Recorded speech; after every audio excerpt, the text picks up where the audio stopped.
La table est mise, on est le 24 décembre 1890 au domaine de Chaumont-sur-Loire. Le prince et la princesse de Broglie reçoivent leurs invités pour le réveillon de Noël.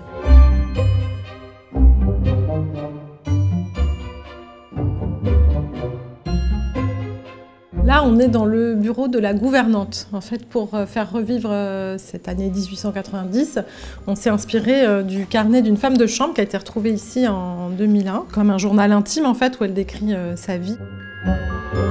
Le château est en ébullition. C'est moi qui accueille tous les invités. Ça a été très utile pour reconstituer un petit peu cet espace où toutes les clés des invités sont accrochées, où il y a un registre que tient la gouvernante, et puis là un portrait de la princesse de Broglie, donc qui est la propriétaire un peu excentrique, qui est à la chasse pendant que les domestiques préparent Noël.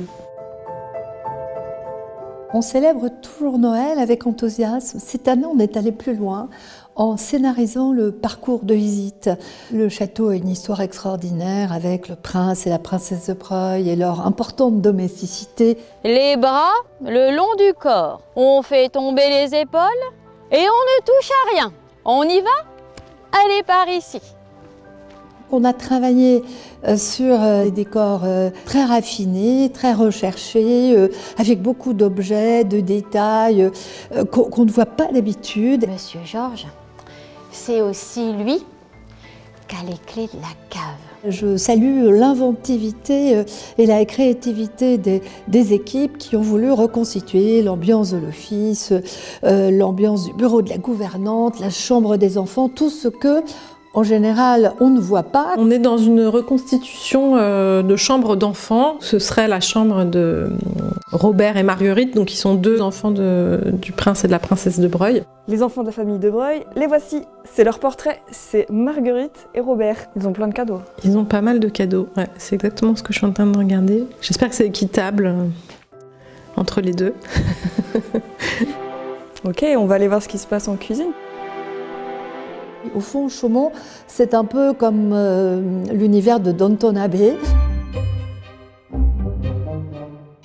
En plus du roi d'Espagne, du roi d'Angleterre, est arrivé ce matin le Maharaja de Kapurthala. Ce qui est important, ce sont les accords de couleurs. Il n'y a pas d'exubérance chromatique, au contraire des camailleux très délicats. Ici, autour de l'oranger, du chocolat, des couleurs de pommes de pin. Le détail, les couleurs qui vont les unes avec les autres, c'est ça Chaumont-sur-Loire, c'est ça l'excellence?